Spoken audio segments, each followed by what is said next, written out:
Muchas gracias por haber venido, muchas gracias por prestarnos este espacio. Yo creo que sí es importante traer estos debates acá a la universidad. También soy docente de la Facultad de Ciencias Sociales y Humanas y realmente ha sido este tema de la justicia transicional un camino en el que hemos acompañado desde diferentes espacios, inclusive en las aulas, comentando un poquito el contexto histórico de dónde vienen estas graves violaciones a los derechos y los delitos de lesa humanidad. Para mí es importante generar estos espacios de reflexión, pero sobre todo, ¿qué hacer frente a ese pasado reciente en el Ecuador? Si bien el día de hoy me toca conversar un poquito sobre el tema de la judicialización en estos procesos de justicia transicional, creo que es importante a ustedes darles el contexto de dónde surgen estas obligaciones del Estado. Viene de una conformación de una comisión de la verdad. A raíz de esta comisión se generan recomendaciones, el informe sale en el año 2010, en el año 2013 se genera una ley y en la cual asigna diferentes responsabilidades en el tema de judicialización. Sin embargo, lo que llama la atención es la reparación integral que, como decían las compañeras del INRED y los comisionados, se divide, ¿no? Se divide la reparación inmaterial en la Defensoría del Pueblo y la reparación material en la Secretaría de Derechos Humanos. Esta dualidad en el proceso yo siento que de alguna manera genera espacios de revictimización a las víctimas. También hablo desde la experiencia de haber pasado por el programa de reparación durante casi 8 meses, cuando Gina estaba de defensora del pueblo. Sin embargo, para mí es importante contextualizar la reparación integral en un ámbito un poco hasta estructural y entender, digamos, de dónde viene este concepto de reparación integral. Justo en el año 2008, por primera vez se establece en la Constitución la reparación integral. Y en el año 2013 se aterriza la reparación integral en una ley. También tenemos la Ley Orgánica de Garantías Jurisdiccionales y Control Constitucional, que también establecen, digamos, los procedimientos de implementar medidas de reparación. Lo que yo más o menos he hecho, si bien lo que se establece en la Defensoría del Pueblo, lo que establece la Ley de Víctimas, es la primera vez que el Ecuador tiene un programa de reparación por vía administrativa. Era como una expectativa frente a este programa de reparación sin la sentencia de un juez. Ver también y hacer un análisis de cómo los jueces históricamente han interpretado la reparación integral a través de los diferentes casos, de las sentencias en Corte Constitucional o en los diferentes sistemas civiles o penales. Realmente hay una deficiencia. Uno puede analizar, y de ahí por eso decía que era un problema estructural, la comprensión de lo que significa la integralidad en la reparación. Desde la cultura jurídica ecuatoriana ha sido por excelencia interpretar lo que es la reparación integral a través de la indemnización y de la rehabilitación. Si ustedes hacen un recorrido histórico de las sentencias de los jueces, no hay una interpretación más allá. Lo que en ocasiones se encuentra en estas medidas de reparación integral, que a veces son disculpas públicas y a veces placas conmemorativas. Sin embargo, no va más allá. Entonces, frente a esta carencia, de esta cultura de comprender lo que significa la reparación integral, claro, los otros programas que surjan a partir de este principio constitucional también iban a tener deficiencias. Y es una de las cosas que durante el periodo que pude estar en el programa de reparación a víctimas, fue una de las cosas que yo me di cuenta. Es cómo de alguna manera el Estado interpreta la reparación integral, pero no solo en el tema de reparación integral, digamos, que aterrice a las 5 medidas de reparación, sino también al tema de verdad y responsabilidad. Y eso es lo que me toca hablar el día de hoy, un poquito desde la experiencia que he tenido. En el trabajo también pasé unos meses por Fiscalía. En la Fiscalía puedo entender un poco más del proceso de judicialización. Como les comentaba hace un momento, si bien hay una ley, hay una comisión de la verdad. En la comisión de la verdad, en el informe final, se documentan 456 víctimas. En el año 2016 se incorporan 3 víctimas más de uno de los casos, de los 2 únicos casos que tienen sentencia en firme de estos 118 A y B casos documentados por el informe de la Comisión de la Verdad. Entonces, una de las cosas que llama la atención es que si bien hay 118 casos, A y B, 459 víctimas, es realmente el resultado, como mencionaban las compañeras y como mencionaban los comisionados, de qué es lo que ha pasado con el acceso a la verdad y responsabilidad de estas personas, de estas víctimas de las violaciones a derechos humanos y delitos de lesa humanidad. Es realmente en un proceso de justicia transicional, casi al cumplirse 10 años, que tengamos 2 sentencias de firme, llama la atención. Yo puedo afirmar algo de mi experiencia a través del programa de reparación a víctimas y de la Fiscalía General del Estado. Yo siento que los funcionarios que más están capacitados y más tienen comprensión del contexto de lo que sucedió entre el 83 y 2008, y que de alguna manera la comprensión de qué significó un terrorismo estatal está en la Fiscalía General del Estado. Les voy a dar un poquito el contexto de cómo se fundamenta, y de ahí podría hacer un análisis con las problemáticas actuales. A diferencia del programa de reparación a víctimas, los compañeros de la Fiscalía atraviesan un proceso de capacitación y formación con referentes históricos en el tema de justicia transicional, como es Almudena Bernabeu, como es del mismo Baltasar Garzón, como es Juan Pablo Albán. Sin embargo, producto de esta capacitación y este fortalecimiento, una de las primeras, digamos, de los primeros quiebres que viene acá es la rotación de los fiscales, la falta de presupuesto. Sin embargo, varios de los casos, como los delitos de lesa humanidad y las graves violaciones a los derechos humanos, tienen una carga procesal importante. Sí considero que los esfuerzos fueron realizados por Fiscalía, pero hay una estructura y hay un espíritu de cuerpo que aún se mantiene vigente. No olvidemos que el informe de la Comisión de la Verdad determina que en su responsabilidad casi del 90% de los funcionarios públicos involucrados son la fuerza pública.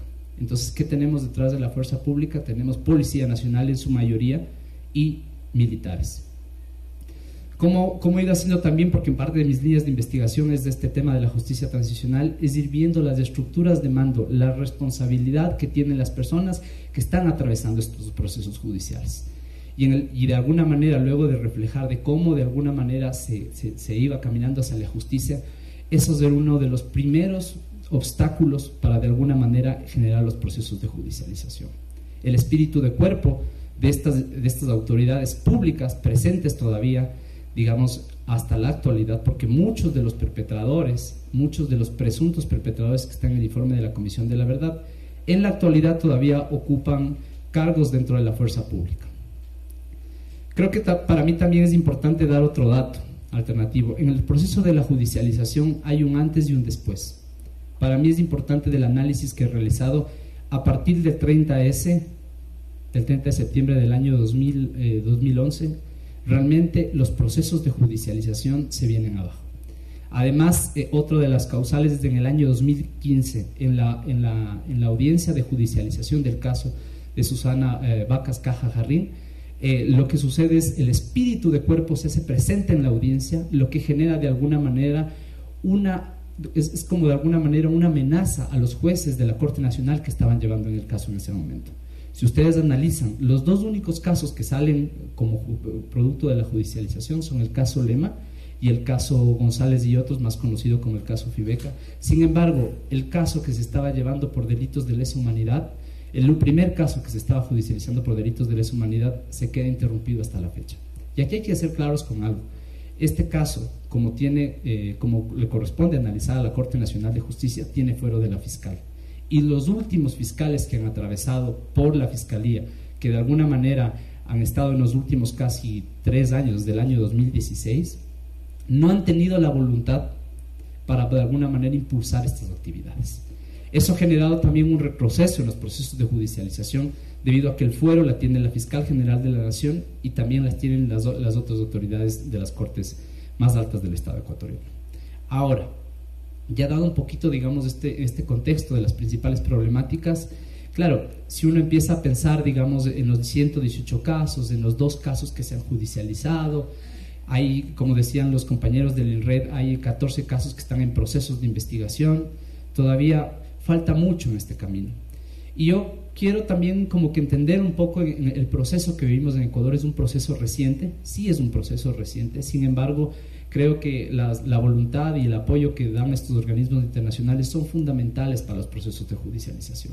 La impunidad que se genera en estos procesos del 83 al 2008 son una muestra de la impunidad, de alguna manera, de las diferentes problemáticas sociales que actualmente nosotros vivimos.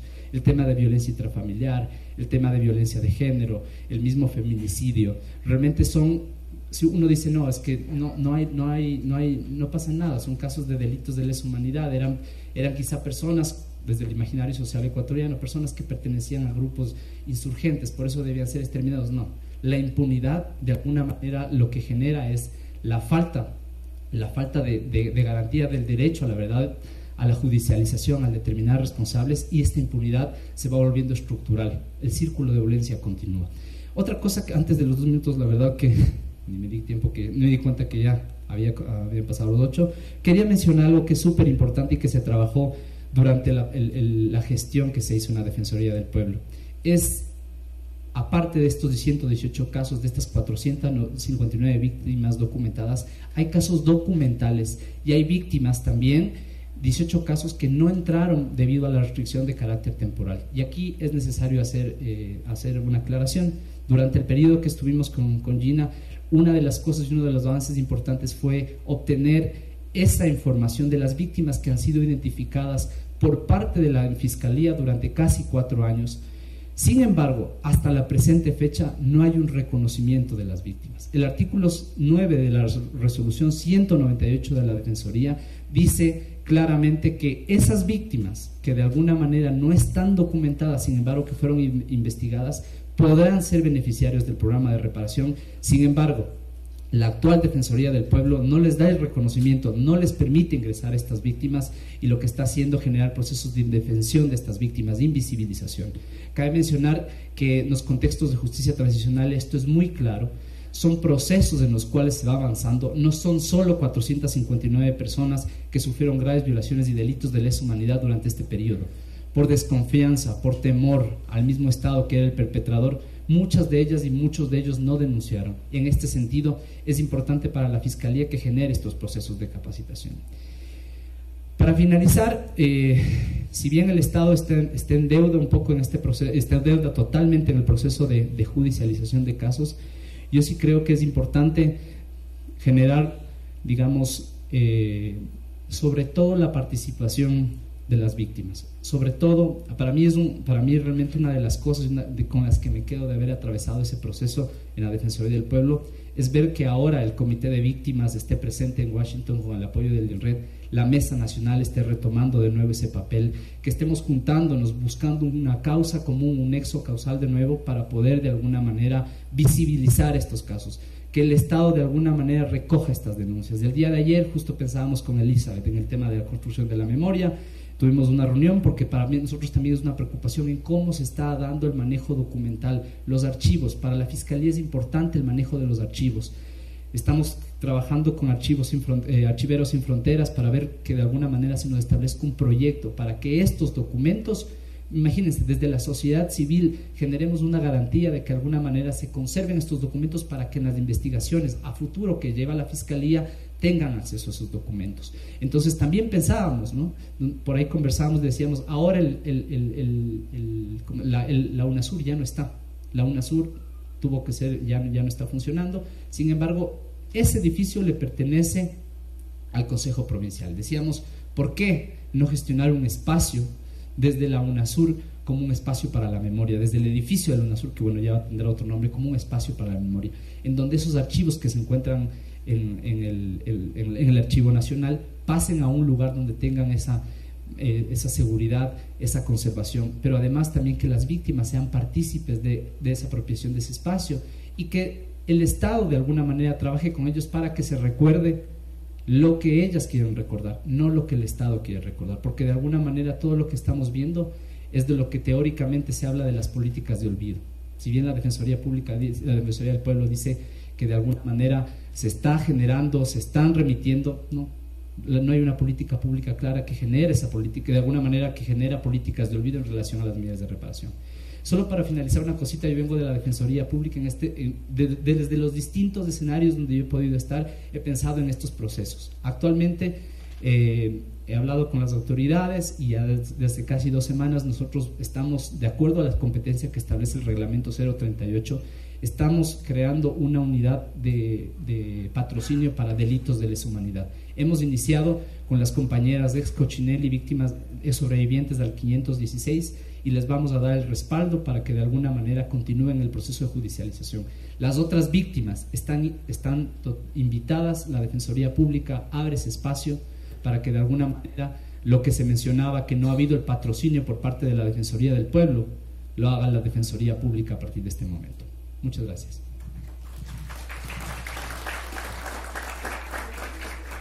Agradecemos al doctor Andrés Aguirre, coordinador de la Unidad de Víctimas de la Defensoría Pública. Es obligación del Estado reparar de manera material e inmaterial a las víctimas de delitos de lesa humanidad.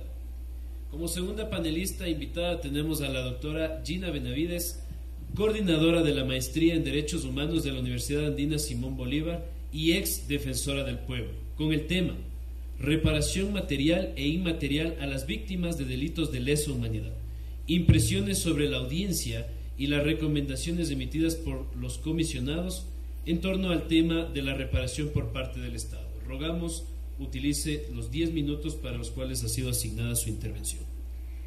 Buenos días con todas y todos, un gusto estar aquí esta mañana, siendo partícipe de una experiencia en este momento de posicionamiento a nivel internacional de uno de los temas de derechos humanos que yo considero que es en el que el Estado ecuatoriano tiene la mayor deuda. Como lo mencionaban las propias víctimas que comparecieron a la audiencia, son más de 30 años ya de estos hechos violatorios de derechos humanos, una experiencia, una parte de la historia de este país que todavía no logra llegar a un esclarecimiento total en la necesidad de esa verdad que no necesitan solo las víctimas, necesitamos todos, porque lo que están planteando las víctimas fue una de las épocas más oscuras que vivió este país. La necesidad de que se haga justicia y de que nuestro sistema de administración de justicia funcione y de que, como en todos los casos en que hay justamente violaciones a derechos humanos y se generan daños, hay la necesidad de reparar esos daños. Y esa reparación pasa por una reparación individual, que evidentemente tienen las víctimas y sus familiares, pero también por esa reparación colectiva. Estamos más de 30 años de que ocurrieron los hechos. Estamos desde el 2007, ya casi vamos 12 años desde que el Estado ecuatoriano tomó la decisión de formar una comisión de la verdad para que investigue sobre estos hechos. Tomó una decisión que es política y lo recalcaron mucho en la audiencia, la visión del Estado, pero lo que se olvidaron de decir es que esa decisión política tuvo como antecedente la posición de las víctimas y los familiares. La comisión de la verdad se crea porque las víctimas posicionaron esa necesidad. Y creo que esto es importante tenerlo en cuenta, porque si no parecería que es solo una voluntad estatal. Y en derechos humanos, algo que tenemos que entender es que los procesos se gestan desde la reivindicación de las personas directamente afectadas, y eso es lo que pasó en este país. 2007 se toma esa decisión motivada por las víctimas y familiares confiaron en la decisión de ese momento del gobierno para promover ese espacio. Después de 3 años se tiene el informe, se presenta públicamente, se hace todo un aparataje, porque uno estuvo acostumbrado en la década anterior a todos estos grandes espectáculos y posicionamientos de lo que se hacía por parte del gobierno, y se presenta el informe, un informe de 5 tomos, con recomendaciones específicas, diciéndole al Estado, aquí están los casos, contados uno por uno, construidos desde el testimonio, y otra vez no es un problema solo de la comisión, construido desde el testimonio de las víctimas. Hay la voz de las víctimas en ese informe, y a partir de eso se toman algunas decisiones, la creación de una dirección especial en la Fiscalía, que es un hecho importante porque se tomaba una decisión de el informe tiene que servir para algo, tiene que iniciar estos procesos concretos ya de investigación para dar la sanción correspondiente. Y además, en la propia recomendación se establecía la necesidad de crear estos programas de reparación. Tuvo que pasar todavía algún tiempo, 3 años más, para que se dicte una ley. Y en esta ley, algo que es importante, es la primera ley que en este país se tiene para promover procesos de reparación administrativa. Nosotros no tenemos en el país, y esa es una deuda pendiente, y quienes son abogados ahí tienen un campo para explorar, porque la reparación administrativa está circunscrita a los casos de la Comisión de la Verdad, no hay para otros casos de violaciones de derechos humanos, y esto hay que trabajarlo. Pero ahí se establece y se construye esa ley, y las víctimas vuelven a creer, y las víctimas y familiares vuelven a creer en que este proceso es necesario, y están ahí, están en la asamblea, están poniendo su posición y diciendo y advirtiendo lo que posicionaron también las compañeras ahora que estuvieron en Washington. La reparación tiene que ser entendida desde una visión integral. la reparación no se puede dividir. Y contrariamente a todo lo que las víctimas opinaron, con asesores también de las organizaciones sobre eso, sale una ley de reparación que tiene, desde mi visión, desde su origen, un problema que es estructural, divide la reparación.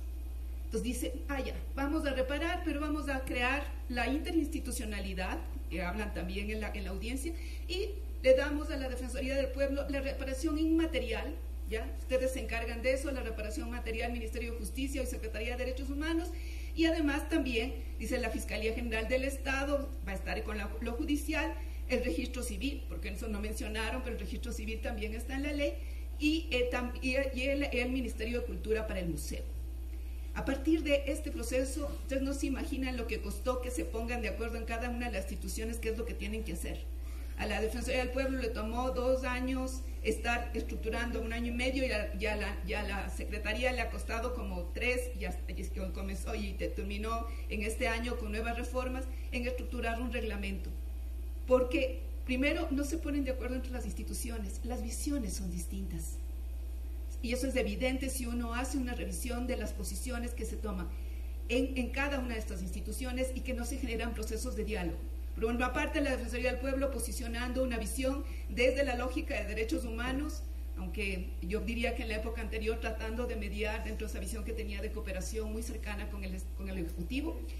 El Ministerio de Justicia y Derechos Humanos planteando que sí, que la ley dice que hay que indemnizar materialmente conforme a los estándares, pero no tenemos mucha plata y no vamos a poder dar estas indemnizaciones tan altas, entonces buscando negociar y limitar los derechos de las víctimas. Las víctimas también tuvieron roles y tuvieron críticas y pusieron posicionamientos cuando se hicieron los reglamentos. La participación, y eso es un tema que pasa en este país, se limita a vengan, les escuchamos, pero en la práctica no incorporamos lo que ustedes dicen. Y operativamente lo que se hace es la visión de la institucionalidad. Y esos son los problemas que tiene este programa de reparación. Es un programa que está, supuestamente bajo la ley, debería estar la Defensoría del Pueblo estructurando, pero con esta división que hicieron, resulta simple y llanamente en una división de instituciones que tienen competencias. El representante del Estado destacaba muchísimo esto, ¿no? Hay coordinación interinstitucional, pero lo que se olvida de mencionar es que no basta la suma de instituciones. Lo importante para trabajar procesos de reparación integral es tener enfoque. Y cuando el enfoque es distinto entre las instituciones, cuando los unos están pensando en los intereses estatales, los otros están pensando en los intereses de las víctimas, no hay posibilidades de crear programas integrales. Y eso es lo que tenemos en este momento y eso es lo que les está afectando a las víctimas y los familiares. 118 casos documentados por la Comisión de la Verdad, 18 entregados con posterioridad que no estaban documentados, 136 casos, 456 víctimas, de esos 286 acuerdos de reparación inmaterial, o sea, a la mitad de las víctimas, 113 acuerdos de indemnizatorios. O sea, yo creo que las propias cifras están diciendo que no es que se está cumpliendo, aunque los comisionados se preocuparon porque cuando se presentan cuadros, estadísticas y todo parecería que sí, ¿no es cierto? Y cuando se da un discurso de que sí hay coordinación interinstitucional, parecería que todo está bien. Pero en la práctica, las víctimas lo viven y lo sienten. Las víctimas están diciendo somos revictimizadas y no hemos sido reparadas. Y yo creo que lo importante está en la visión y en la palabra de la víctima. Y yo lo viví en los 11 meses que estuve en la Defensoría del Pueblo, cuando tenía que conocer sobre el programa de reparación integral inmaterial. Teníamos, y allí está el director en ese tiempo, lo que teníamos es sí acuerdos firmados, sí se dialogó con las víctimas y las víctimas dijeron qué es lo que querían. Pero de eso, lo que la Defensoría del Pueblo, y en eso tengo que yo reconocer, porque esa era la limitación estructural que estaba, lo que tenías es unos acuerdos en donde simple y llanamente decía, si usted quiere vivienda, ya, le vamos a colocar en la lista de las viviendas que se tienen que entregar de interés social. Las víctimas están esperando sus casas y están esperando a la lista que se junta a la de muchos ecuatorianos en situación de pobreza que necesitan también. Igual lo decían las compañeras, para trámites de salud. La Defensoría del Pueblo se convirtió en un espacio de tramitación de citas. O sea, ¿creen ustedes que eso es importante para un proceso de reparación integral? Entonces, esta función, lastimosamente, que le dejaron a la Defensoría del Pueblo, porque la Defensoría del Pueblo no tiene presupuesto para esto. Entonces, remite a que sean las instituciones del Estado las que generen el proceso ya de efectivización. A mi forma de ver, ese es un problema. Las víctimas tienen el legítimo derecho de decir que no están siendo reparadas y que sí están siendo revictimizadas, porque se les está sometiendo en el proceso de negociación nuevamente a que tengan que estar planteando sus casos y reclamando su derecho a la reparación en lo indemnizatorio y bajo condicionamientos, y esto es sabido y las víctimas lo sabrán expresar directamente, porque sí hay estos condicionamientos. Reciba esto porque si no, no hay nada más. Entonces, ¿eso es reparación integral? Eso es lo que deberíamos preguntarnos. Y algo que también quisiera, y con esto cierro, es señalar que cuando decimos integral, no podemos decir la judicialización está acá y la reparación acá. Los procesos de reparación efectiva cruzan por la judicialización, porque la judicialización es el derecho a la verdad, es el derecho a saber en cada juicio cuál fue la verdad, y eso también es reparación. Entonces, estas divisiones lastimosamente hacen que en el Ecuador el proceso de reparación efectiva a las víctimas sea un proceso que yo digo ilusorio mientras no se hagan reformas integrales, y mientras también estudiantes como ustedes que pueden proyectar acciones de investigación, de promoción de derechos, de generación de nuevas alternativas, vayan pensando en qué se puede hacer efectivamente en materia de política pública o en cada uno de los casos para buscar que se concrete estos procesos de reparación.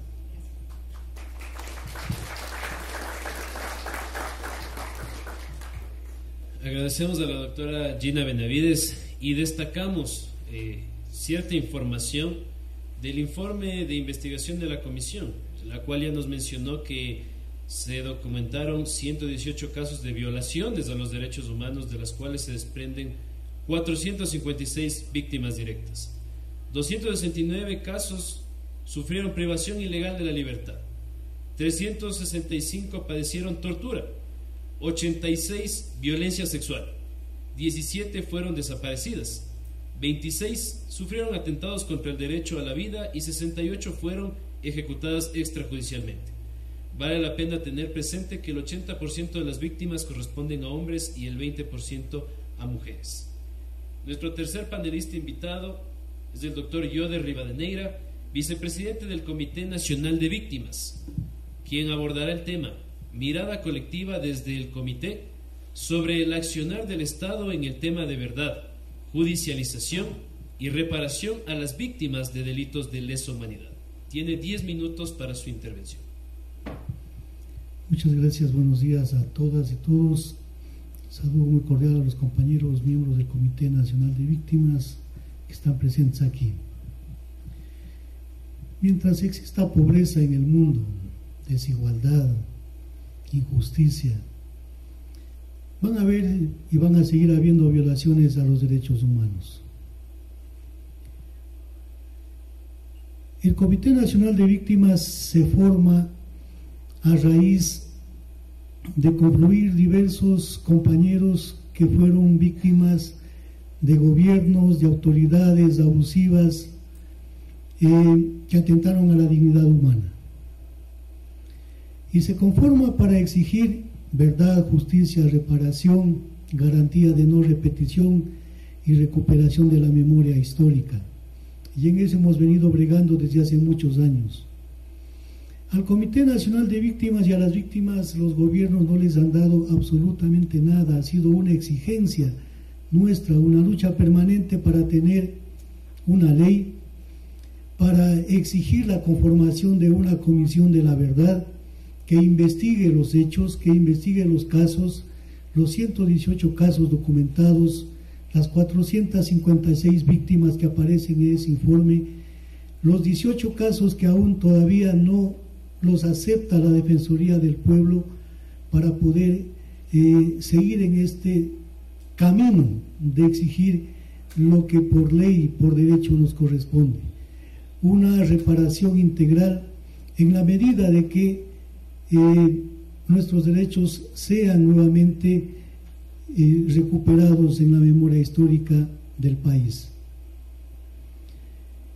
Hemos venido haciendo varias actividades, varias acciones en cada uno de los puntos del país, en cada una de las provincias, gestiones ante los ministerios, ante las instituciones, ante las autoridades, y aún no logramos muchos avances. Ciertamente tenemos una ley con muchas deficiencias. Cierto que tenemos un reglamento emitido por la Defensoría del Pueblo, el 198. Tenemos un reglamento que la Secretaría de Derechos Humanos recién lo aprobó con varias recomendaciones que hicimos y otras que fueron desechadas. Pero no se tiene efectivamente una visión de enfoque de reparación integral de víctimas. Todo es a conveniencia de las políticas de los gobiernos y en los momentos en que estos bajan de popularidad para armar shows mediáticos con las víctimas y decir que se está haciendo reparaciones a quienes constamos en el informe de la Comisión de la Verdad. Es decir, no hay una política pública clara de reparación, no hay un proceso de judicialización claro por parte de la Fiscalía, no hay la intención del Estado en reparar adecuada y correctamente a las víctimas, y esto efectivamente hará que nuestras luchas, que nuestras acciones sigan firmes en el reclamo de estos derechos. Pensamos también de que es necesario de que todas las acciones que se han venido desarrollando y que apuntan a tratar de hacer reparaciones inmateriales en las víctimas tengan asiento en acciones concretas. Se habla mucho de situaciones de atención de salud, psicológica y en otros campos, pero son cuestiones sumamente esporádicas en educación, etcétera. No se diga de la reparación material.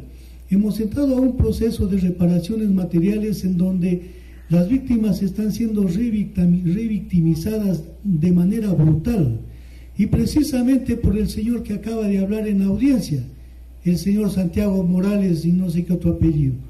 O sea, es una ironía y una hipocresía que una persona que revictimiza a las víctimas, que entra a negociaciones y les acorrala a las personas y les dice o lo toman o lo dejan, porque aquí no hay vuelta atrás o no va a haber otras cosas, esté hablando de reparaciones integrales en la Comisión Interamericana de Derechos Humanos.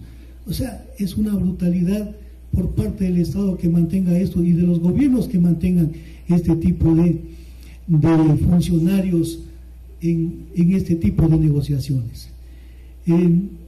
Creo que hay la necesidad de que la sociedad civil, esta es una responsabilidad nuestra fundamentalmente y estamos encaminados a esa situación, de seguir haciendo conocer estas atrocidades que se cometieron en el periodo 84-88 y las que se cometieron después y las que siguen cometiendo hasta ahora como parte de la violación de derechos humanos, de seguirlas comentando, de seguirlas haciendo conocer, de seguirlas debatiendo, de seguirlas reflexionando y también de seguir haciendo acciones para que precisamente estas situaciones no se vuelvan a repetir.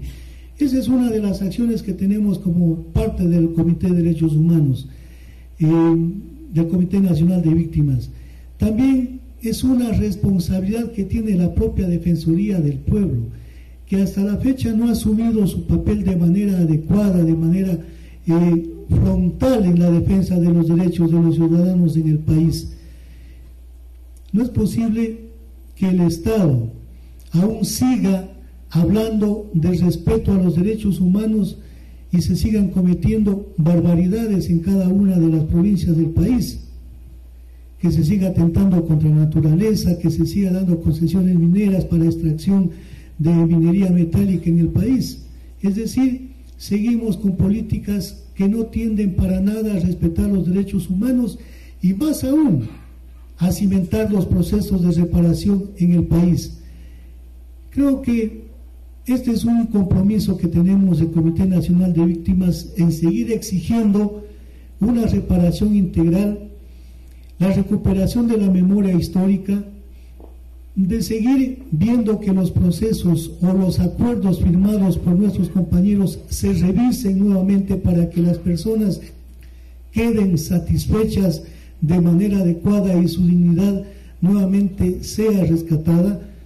Creo que en ese trance estamos, y como comité estamos prestos a seguir desarrollando, y les convocamos a ustedes también a seguir acompañando todas las acciones que podamos desarrollar en la defensa de los derechos humanos y en la recuperación de la memoria histórica que tenemos que hacerlo en este país. Muchas gracias.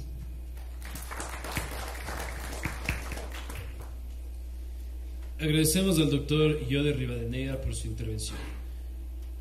Antes de la intervención final, pedimos que a los asistentes que tengan alguna inquietud que quieran dirigir a los señores panelistas la hagan llevar por escrito a la mesa de aquí al frente. Por favor, por escrito, y lo daremos lectura al final de la intervención de la panelista número 4, Juanita Alarcón, representante del Comité de Víctimas, con el tema Apreciaciones y Testimonio. Tiene 10 minutos para intervenir. Buenos días con todos.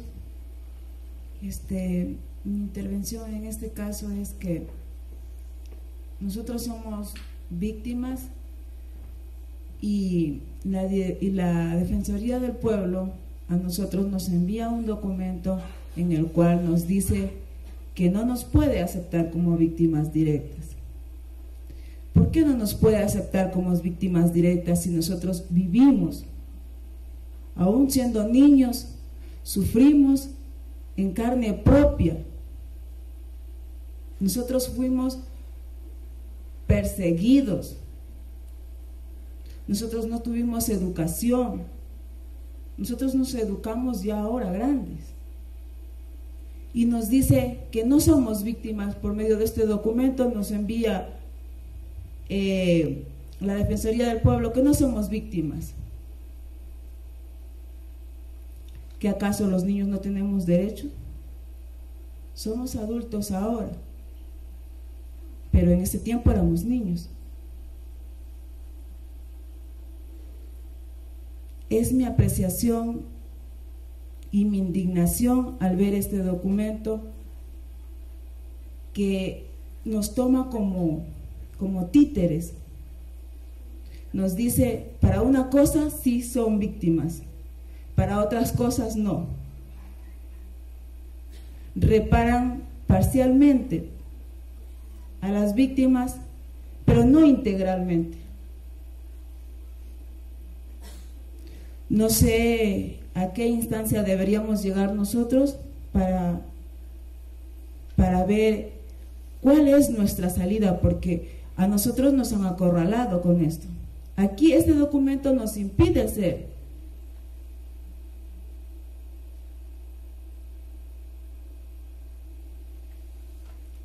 Es lo que les puedo manifestar con un poco de preocupación y de indignación al ver que la justicia en nuestro país cada vez es emborrosa. Muchas gracias.